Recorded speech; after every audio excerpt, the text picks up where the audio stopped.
ہر اس مومن کے لیے ہے کہ جس نے اس زمانے میں حضور صلی اللہ علیہ وسلم کے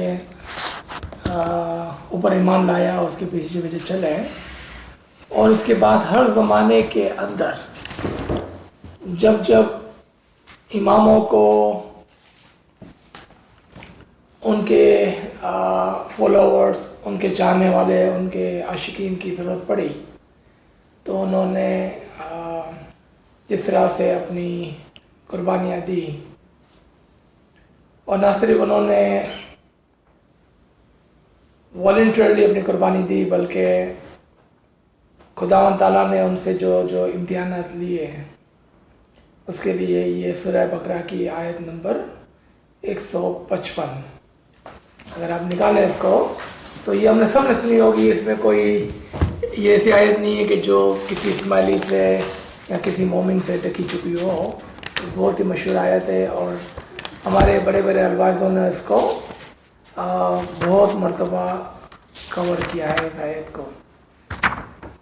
اور امام کے فرامین میں بھی اگر آپ دیکھیں، اگر آپ امام کے فرامین میں بھی دیکھیں تو اگر ڈائریکٹلی اس قرآن کا ریفرنس نہیں ہے تو بالواسطہ اس آیت کی طرف اشارہ ہے یا بالواسطہ اس کے مفہوم کی طرف اشارہ ہے. جس طرح سے ایک سلطان محمد شاہ کا بہت ہی مشہور فرمان ارشاد مبارک یاد آتا ہے کہ مومن کی زندگی جو ہے وہ اسٹرگل ہوتی ہے، اور وہ اسٹرگل میں خوشی خوشی اس پر چلتا ہے، اور نہ صرف اس پہ وہ چلتا ہے بلکہ وہ اس کو اپنا پلیجر سمجھتا ہے، اپنی خوشی سمجھتا ہے اس کے اندر، کہ جو ٹرائلز اینڈ ٹربولنس پر آتے ہیں اس پر چلتے ہوئے وہ خوشی اور فخر محسوس کرتا ہے. تو یہ عجیب بات ہے کہ ایک شخص جو تکلیف میں ہو اور اس تکلیف کے راستے پہ چلتے ہوئے وہ خوشی محسوس کرے. تو اس کا کیا مطلب ہے؟ اس کا یہ مطلب ہے کہ امام ہر ایک سے امتحان نہیں لیتا ہے، مگر وہ لوگ جو بہت ہی مضبوط دل کے، جو بہت ہی زیادہ مضبوط سینہ رکھنے والے اور شولڈر رکھنے والے ہوتے ہیں، اسی کے اوپر مولا یہ بوجھ ڈالتا ہے. تو وہ مومنین جو حقیقی امام کے مومن ہیں، وہ اس امتحان کو جو امام اس پر ڈالتا ہے اس پر وہ فخر محسوس کرتا ہے کہ امام نے مجھے اس لائق سمجھا کہ میں اس بوجھ اٹھانے کے قابل تھا، تو امام نے مجھے یہ امتحان دیا اور مجھ پر یہ بوجھ رکھا. اس وجہ سے وہ اس بوجھ کو برداشت صرف نہیں کرتا ہے بلکہ وہ خوشی خوشی اس کو اٹھاتا ہے، کیونکہ وہ جانتا ہے کہ اس کے بعد، اس کے آخر میں اس کے اندر امام کی خوشی ہوگی. اس کا ایک ورڈ ہے قرآن کے اندر جس کو رضوان کہتے ہیں، کہ اگر آپ کو کسی جنت کی خواہش کرنی ہے تو آپ چھوٹی موٹی کسی جنت کی خواہش نہ کریں، آپ جنت رضوان کی یا جنت الرضوان کی خواہش کریں. رضوان کا کیا مطلب ہے؟ پلیجر آف گاڈ، امام کی خوشی. کہ ایک آدمی یا ایک مومن وہ کہتا ہے کہ دنیا میں اگر میں دوزخ جیسی تکالیف میں بھی ہوں، لیکن اگر مولا مجھ سے خوش ہے تو ایسا ہے جیسے میں جنت میں ہوں. اگر دنیا والے میں بہت سخی اور پیسے والا ہوں، لیکن اگر مولا کی خوشی نہیں ہے تو ایسا ہے جیسے میں دوزخ میں ہوں. آ جائیں دوبارہ ہم اس 155 پر، آپ اس کو پڑھیں، دیکھیں کہ کس طرح سے خداوند تعالیٰ فرماتے ہیں کہ ہم آپ کو 5 چیزوں میں آزمائیں گے. ایسا نہیں ہے کہ شاید آزمائیں گے، ہم آپ کو 5 چیزوں میں آزمائیں گے. اور وہ کیا چیزیں ہیں؟ اور ہم ضرور تمہیں خوف و خطر، فاقہ کشی، جان و مال کے نقصانات اور آمدنیوں کے گھاٹے میں مبتلا کر کے تمہاری آزمائش کریں گے، ان حالات میں جو لوگ صبر کریں.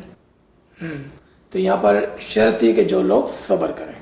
اوکے، اب 5 دوبارہ گنے کہ کیا تھے 5. نمبر 1 خوف، نمبر 2 بھوک، نمبر 3 جان کا نقصان، نمبر 4 مال کا نقصان، نمبر 5 انکم کا نہ ہونا. ہاں، یعنی کہ یہاں پر انکم گر جانا، گھاٹا ہو جانا. ہاں گھاٹا یا پھل کا نقصان. میووں کا پھل کا نقصان. تو آپ دیکھیں کہ 5 قسم کی ایسی سختیاں ہیں کہ جو ایک انسان پر آتی ہے اور ہمیشہ آتی ہے، کبھی دیر سے کبھی سویرے سے لے آتی ہے. ہم بھوک کو دیکھیں، ایک پیسے والا شخص ہے جس کو کوئی کھانے کا مسئلہ نہیں ہے، لیکن اگر خدا نہ کرے وہ کبھی بیمار ہوتا ہے تو کتنا بھی پیسے والا ہو وہ بھوک کے امتحان سے گزرتا ہے. ایک غریب آدمی جس کے پاس کھانا نہیں ہے لیکن وہ اس پر صبر کرتا ہے، تو وہ غریب آدمی اس پیسے والے سے بہتر ہے اگر وہ صبر کرتا ہے، جو آخر میں اس کی لائن تھی. ہاں، اگر پیسے والا بھی صبر کرتا ہے تو وہ بھی اس کے اندر یعنی کہ مومنین کے اندر شامل ہے. دوسرا دیکھیں آپ، جان کا نقصان. تو جان کے نقصان 2 قسم کے ہوتے ہیں. ایک، بیماری کی حالت بھی ہو سکتی ہے، کمزوری بھی ہو سکتی ہے، یا قریب قریب دور کہیں پر کسی کی جان جا سکتی ہے، شہادت ہو سکتی ہے، اور یا کسی اور وجہ سے بھی، یعنی کہ بوڑھے ماں باپ گزر گئے، بھائی بہن کسی وجہ سے گزر گئے، اور یہاں تک کہ جیسے ہماری فیملی میں اگر ہم دیکھیں تو ہماری فیملی میں میرے 2 بھائی یعنی بہت چھوٹے بھائی گزر گئے. تو یہ چیزیں جو ہے امام کی طرف سے ہے کہ وہی زندگی دیتا ہے، اچھی صحت دیتا ہے، اور کبھی وہ ہم کو بیماری کے حالت میں آزماتا ہے، اور کبھی یعنی کہ اور زیادہ امتحان لینے کے لیے بڑے بڑے امتحانات کے اندر بھی آزماتا ہے. لیکن جو اس میں صبر کرتا ہے اس کے لیے بہت فائدہ ہے. اب اس کی کیا مثال ہوگی کہ سپوز کریں کہ جو ہم نے پہلی مثال لی بھوک کی، کہ ایک غریب آدمی ہے جس کے پاس کھانا نہیں ہے، وہ ساری زندگی کمپلین کرے کہ میرے کو خدا نے کیوں غریب پیدا کیا اور میرے پاس کھانا بھی نہیں ہے، اور وہ آخر میں مر جائے. خداوند تعالیٰ کے حضور میں جائے، خداوند تعالیٰ اس کو یاد دلائے کہ تیرے کو یاد ہے جب تو یہاں سے جا رہا تھا دنیا کے اندر تو تو نے مجھ سے ایک وعدہ کیا تھا اور ہمارا ایک ایگریمنٹ تھا. کیا تھا ایگریمنٹ؟ کہ میں تجھے ایک غریب کے گھر میں پیدا کروں گا اور وہاں پر تیرے پاس کھانا بھی نہیں ہوگا. تو نے مجھ سے ایک وعدہ لیا تھا اور میں نے تجھ سے ایک وعدہ لیا تھا.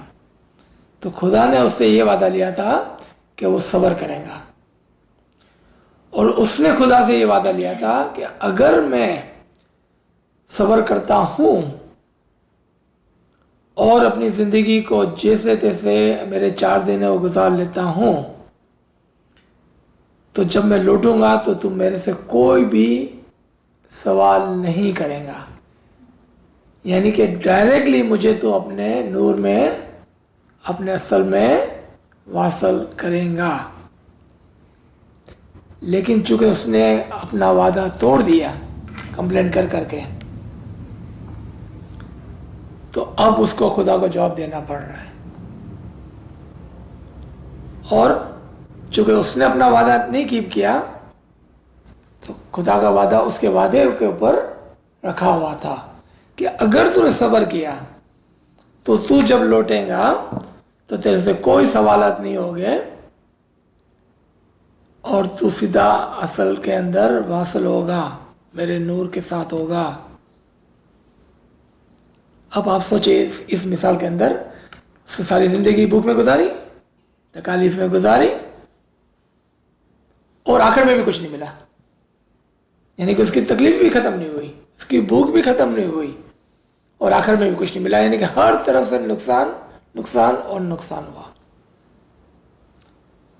اس کی جگہ اگر وہ 4 دن کی جو ہماری زندگی ہے اس میں صبر کر لیتا تو آخر میں اس کو کوئی بھی امتحان نہ دینا ہوتا۔ اب اس کی اگینسٹ میں ہم پیسے والے کی بات کریں۔ پیسے والے کو خدا نے جب بھیجا تو اس کو کیا کہا تھا کہ میں جب تیرے کو بھیجوں زمین پر تو تو اپنے مال میں سے میری راہ میں کچھ خرچ کر لینا، اور اگر میں تجھے تیرے مال کے اندر آزماؤں، تجھے بھوک سے آزماؤں، تجھے تیری جان کے اندر آزماؤں تو تو صبر کرنا۔ اگر وہ صبر نہیں کرتا ہے، پیسہ ہونے کے باوجود، پیسہ والا ہونے کے باوجود بھی اس کو بھوک سے گزرنا پڑا، اس کو جان کے نقصان سے گزرنا پڑا، اس کو مال کے نقصان سے گزرنا پڑا، اور کوئی فائدہ نہیں ہوا کہ وہ پیسے والا تھا یا غریب تھا، کیونکہ آخر میں جب پہنچا وہاں پر تو نہ صبر کرنے کی وجہ سے اس کو آنسر کرنا پڑا، اس کو خدا تعالیٰ کو حساب کتاب دینا پڑا۔ اب سپوز کر اسی مثال کے اندر اگر وہ پیسے والا نے جیسا وعدہ کیا تھا کہ میں اپنی دولت میں سے تیری راہ میں کچھ خرچ کروں گا، اور خرچ بھی کرتا ہے، لیکن کمپلین کرتے کرتے خرچ کرتا ہے، تو اس کا خرچ بھی بیکار ہو گیا، اس کی جو تکلیف دنیا میں رہی وہ اپنی جگہ پر تھی، اور آخر میں بھی کوئی فائدہ نہیں ہوا۔ اب ان دونوں کو پازیٹیو میں لیں کہ غریب آدمی جو بھوکا رہتا ہے لیکن ہمیشہ کہتا ہے شکر مولا کہ ہو سکتا ہے میرے سے بھی زیادہ کوئی تکلیف میں ہو، اور شکر کرتا ہے اور مر جاتا ہے۔ پیسے والا اپنے پیسے کو اچھی طرح سے یوز کرتا ہے، اور جب بھی کوئی نقصان ہوتا ہے چاہے وہ مال کا ہو کہ جان کا ہو یا بھوک کا ہو، وہ کمپلین نہیں کرتا ہے، کیونکہ مرنے وقت نہ تو پیسے لے جانے والا ہے نہ اور کچھ لے جانے والا ہے۔ تو پھر دونوں کیسے شادمان ہو گئے؟ کیوں کہ انہوں نے امام کی خوشنودی دنیا کے اندر حاصل کی تھی، کیونکہ انہوں نے صبر کیا تھا، کیونکہ شرط یہاں پر یہ رکھی گئی تھی۔ اب آئے ہم کہ یہاں پر ہم کو ایک مال بھی کہا گیا اور اناج بھی کہا گیا۔ تو جو ہمارا مال ہے وہ کوئی بھی ہمارا مال ہو سکتا ہے، یعنی سپوز کرے کہ ہمارا گھر ہے، ہماری کیا کہتے ہیں انکم ہے، یا ایسی کوئی بھی چیز ہو سکتی ہے۔ ہمارا جو فروٹ جو کہا گیا یہاں پر، جس کو میوے کہا گیا، وہ ہمارا ایمان ہے کہ خداوند تعالیٰ ہم کو ایمان میں بھی ہم کو آزماتا ہے، کیونکہ فروٹ جو ہوتا ہے وہ درخت کا ایسنس ہوتا ہے، تو اس لیے اس کو آخر میں رکھا گیا کہ ہم آپ کو ہر چیز میں آزمائیں گے، اور آخر میں جو اصل چیز ہے وہ آپ کے ایمان میں آپ کو آزمائیں گے۔ اگر وہ ہم کو اپنے ایمان کے اندر آزماتا ہے تو ایمان کب کوئی آدمی کھو دیتا ہے؟ جب اس کو ایسا لگتا ہے کہ میرے ساتھ مولا نے ایسا کیوں کیا، وائی می، میں نے دعا پڑھی، میں نے دسوں ڈالی، میں نے یہ کیا وہ کیا، پھر میرے ساتھ ایسا کیوں ہوتا ہے؟ ہم بھول جاتے ہیں کہ ہم دعا، دسون، عبادت یہ ساری اپنی روح کی ترقی کے لیے کرتے ہیں، نہ کہ امام سے کوئی سودا کر رہے ہیں کہ ہاں اگر ہم دعا پڑھیں گے، دسون ڈالیں گے تو ہمارے ساتھ کچھ نہیں ہوگا۔ یہ کوئی انشورنس پالیسی نہیں ہے۔ کہ ہم انشورنس بائی کر رہے ہیں اور اس کے اگینسٹ میں ہمارے ساتھ کچھ بھی نہیں ہوگا. تو اس کا مطلب یہ ہوا کہ جب کسی مومن کے اوپر کوئی بھی تکالیف آتی ہے تو وہ امام کی بارگاہ میں جھک جاتا ہے اور کیا کہتا ہے کہ یا مولا شکر ہے کہ تو نے مجھے اس قابل سمجھا کہ میں تیرے امتحان میں آؤں اور تیرے امتحان کے اندر پاس ہو جاؤں. تو نے مجھے اس قابل سمجھا کہ مجھے یہ امتحان دیا اور تو ہی اب توفیق عنایت کر، تائید عنایت کر، ہمت عنایت کر، تاکہ میں اس راہ پر کامیاب اور سرخرو ہو کر نکلوں. اور سورہ حمد کے اندر بھی اگر ہم دیکھیں تو ہمیں اس راستے پر ہدایت کر جس پر تیرے انعام ہوئے ہیں. یہ راستہ جو ہے جس کے لیے ہم دعا مانگ رہے ہیں وہ اولیاء و انبیاءوں کا راستہ ہے، اماموں کا راستہ ہے، پیغمبروں کا راستہ ہے. تو کیا ہم نے نہیں دیکھا کہ پیغمبر کیسے صبر کرنے والے تھے؟ تو ہم کیا دعا مانگ رہے ہیں سورہ حمد کے اندر کہ یا مولا جس طرح سے ہمارے اماموں نے، ائمہ طاہرین نے، پیغمبروں نے اپنے اپنے زمانے میں صبر کیا یہاں تک کہ انہوں نے اپنی جان کی شہادت کو بھی پیش کیا، تو ہمیں بھی تو ان کے پیچھے پیچھے صابرین میں سے کر دے تاکہ جیسا انعام ان پر ہوا وہی انعام ہم پر ہو جائے. یہ دعا ہے اس کے اندر. کون سا انعام ہوتا ان کے پر؟ کہ فرمایا گیا کہ یہ میرے مکبرین میں سے ہے. مکبرین میرے قربت پانے والے، کہ جو رسول، پیغمبر، ائمہ و اولیاء ہوتے ہیں، خدا بولتا ہے یہ میرے قربت پانے والے ہیں، یہ میری قربت پانے والے ہیں. تو ہم یہ دعا کرتے ہیں کہ یا مولا تو ہم پر بھی وہ انعام کر دے کہ ہم اس امتحان سے گزرتے ہوئے تیری قربت کو پا لیں، یعنی کہ اسی زندگی کے اندر ہم تیرے قریب آ جائیں، تجھ سے واصل ہو جائیں اسی زندگی کے اندر، موتو قبل موتو سے گزر جائیں. اور یہ ساری دعائیں اس کے اندر چھپی ہوئی ہے. تو مقربین وہ لوگ ہوتے ہیں کہ جو خداوند تعالیٰ کی قربت کو پاتے ہیں صبر کرنے کی وجہ سے، یعنی کہ وہ صابرین ہوتے ہیں اور اس صبر کرنے کی وجہ سے وہ خداوند تعالیٰ کے قریب پہنچتے ہیں اسی دنیا میں رہتے ہوئے، اور اسی دنیا میں وہ امام سے یعنی کہ اصل سے واصل ہوتے ہیں. تو اس آیت کو آپ دیکھیں اور اس کے فوراً بعد جو 156 کی آیت ہے اس میں فرمایا گیا ہے اور پھر یہ لوگ یہ کہتے ہیں کہ ہم خدا کی طرف سے آئے ہیں اور خدا کی طرف لوٹنے والے ہیں. اب یہاں پر ضروری نہیں ہے کہ یہ ہم کسی کے مرنے کی بات کر رہے ہیں یہاں پر، کہ امام نے ہم کو جو دیا ہے، چاہے وہ کھانا ہے، پینا ہے، عزت ہے، ہماری اولاد ہے، یا جو کچھ بھی ہمارے پاس ہے وہ امام کی طرف سے ہے. اور اگر اس میں کوئی کمی پیشی آتی ہے یا اس کے اندر کوئی نقصان ہوتا ہے تو یہ کیا کہتے ہیں کہ یہ اسی کی طرف سے آیا تھا اور اسی کی طرف لوٹ گیا پہلے. پھر اعلیٰ معنوں میں یعنی کہ اوپر کے معنوں میں یہ کہتا ہے کہ ہم تو ویسے بھی تیری ہی طرف سے آئے تھے اور تیری ہی طرف لوٹنے والے ہیں. یعنی کہ چونکہ یہ دنیا پرماننٹ ہے ہی نہیں تو کیا فرق پڑتا ہے کہ ہم نے کیا پایا، کیا بچایا اور کیا کھویا. کیونکہ اس آیت کے اندر یہ بات واضح ہے کہ ہم اس کی طرف لوٹنے والے ہیں.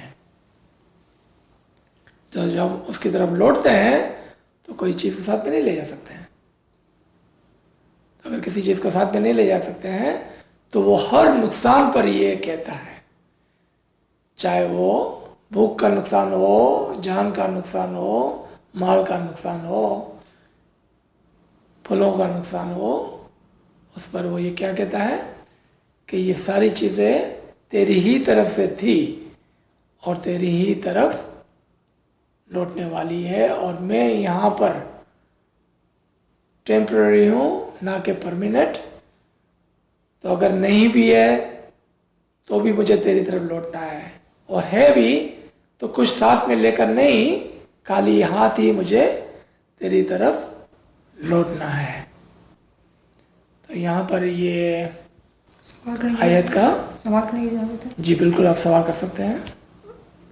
ہم یہ کہہ رہے ہیں کہ یہ مولا امتحان لیتا ہے اور ہم جو ہے وہ امام کی خوش نیتی کے لیے ہم یہ تمام امتحان خوشی خوشی صبر کے ساتھ برداشت کرتے ہیں. سوال یہ ہوتا ہے کہ ہمیں پتہ کیسے چلے کہ امام ہم سے خوش ہیں؟ ہاں، آپ دیکھیں گے ایک اور آیت ہے قرآن کے اندر کہ جو لوگ شر پسند ہیں، دشمنان دین ہیں، ہم اس کو اس دنیا میں بہت زیادہ مال دیں گے تاکہ وہ اس دنیا کے اندر ہی خوش رہے، اور پھر آخر میں ہم اس کو بہت ہی سختی سے پکڑیں گے. تو جب ہم پر امتحان آتا ہے تو ہماری یہ خوش دنی ہونی چاہیے کہ امام نے ہم کو چنا ہے امتحان کے لیے. اسی لیے یہ کہنا کہ وائی می بہت زیادہ خطرناک ہے. اب جب کہتے ہیں کہ وائی می تو آپ پتہ نا کیا بولتے ہیں کہ یا مولا تم میرے پہ امتحان نہیں ڈال، اس پہ ڈال دیں. Why me, why not her? That's what exactly what it means. کہ میں کیوں، مجھ پہ نہیں ڈال، اس پہ ڈال دیں. تو جب ہم صبر سے کام لیتے ہیں تو کیا کہتے ہیں کہ تو ضرور مجھ سے امتحان لیں گا، اور میں تیرے اس امتحان میں اگر تیری توفیق رہی تو ہم کیا دعا مانگتے ہیں. آپ دعا کو بھی سوچیں ایک سیکنڈ کے لیے. کبھی ہم نہیں کہتے یا اللہ تو ہماری مشکلات کو دور ہے، ہم کیا کہتے ہیں ہماری مشکلات کو آسان کر. کیوں کہ مشکلات سے گزرنا ہے. اور امام صلی اللہ علیہ وسلم کا فرمان بھی یہی تھا کہ مشکلات تو ہماری کتنی بھی دعاؤں تمہارے ساتھ ہوئے بچی بھی تمہارا ماتے دنیا ماں مشکلات آؤ سے. یہ بالکل واضح فرمان ہے کہ کوئی بھی انسان جو ہے انکلوڈنگ امام اس سے باہر نہیں ہے. کیوں کہ جو بھی جسم رکھتا ہے اس کے ساتھ یہ ساری چیزیں جڑی ہوئی ہیں. تو جب امتحان آئے تو آپ خوشی خوشی اگر اس کے اندر سے پار ہو جاتے ہیں اور مولا سے دعا کرتے ہیں تو پھر مولا اس کا اجر آپ کو اجر عظیم دیتا ہے. یعنی کہ بہت زیادہ آپ کو گریٹ ریوارڈ، اجر عظیم عنایت کرتا ہے، کیونکہ صابر کا یہی ریوارڈ ہے اس کے یہاں. ہمیں تو یہ لگتا ہے کہ ہمارے کندھے اتنے مضبوط ہے کہ ان امتحانوں کو برداشت کر سکیں. ہاں، ہم کمزور ہیں، غریب ہیں، یہ بات آپ کی درست ہے، اور نہ ہی ہمارے سینے اتنے مضبوط ہیں، نہ ہمارے شولڈر اتنے مضبوط ہیں. لیکن اگر ہم مولا سے دعا کریں اور ہمت طلب کریں تو مولا ہم کو یہ ہمت دے کہ ہم اس کے امتحانات میں سے پاس ہو تاکہ وہ خوش ہو جائے. جو ہمارا ذاتی نقصان ہوتا ہے، فزیکل لاسٹ ہے، وہ تو ہے کیونکہ اس سے کوئی چھٹکارا نہیں ہے، وہ تو ہے ہی ہے. ہم خوش ہو یا نہ خوش ہو وہ تو ہے ہی. لیکن کم از کم ہم صبر کر کے مولا کی خوشنودی کو اس بہانے ضرور حاصل کر سکتے ہیں. کسی جگہ پر کسی نے ایک عجیب و غریب سوال پوچھا کہ اگر ایسا ہے تو پھر تو ہم کو مولا سے امتحان مانگنا چاہیے. تو کہا بھائی نہیں، ایسا نہیں ہے کہ آپ مولا سے امتحان مانیں، بلکہ مولا سے دعا کریں آپ کہ یا مولا تو ہم سے ایسا کوئی امتحان نہ لینا کہ جس کو برداشت کرنے میں کی مجھ میں طاقت نہ ہو. بلکہ بقرہ کی آیت نمبر سورہ بقرہ کی 286. خدا کسی شخص کو اس کی طاقت سے زیادہ تکلیف نہیں دیتا. اگر اچھے کام کرے گا تو اس کو ان کا فائدہ ملے گا، برے کام کرے گا تو اس سے نقصان پہنچے گا. اے پروردگار، اگر ہم سے بھول یا چوک ہو گئی ہو تو ہم سے مواخذہ نہ کیجو. اے پروردگار، ہم پر ایسا بوجھ نہ ڈالو جیسا تو نے ہم سے پہلے لوگوں پر ڈالا تھا. اے پروردگار، جتنا بوجھ اٹھانے کی ہم میں طاقت نہیں اتنا ہمارے سر پر نہ ڈالو، اور ہمارے گناہوں سے درگزر کرو اور ہمیں بخشش دے اور ہم پر رحم کرنا. آمین. یہ والی آیت ہے. یہ ربنا لا ہاں، تؤاخذنا.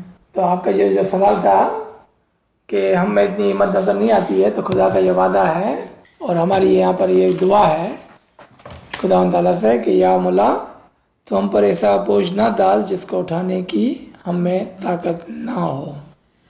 تو یہ دعا مانگنی چاہیے ہمیشہ. اور کوئی سوال؟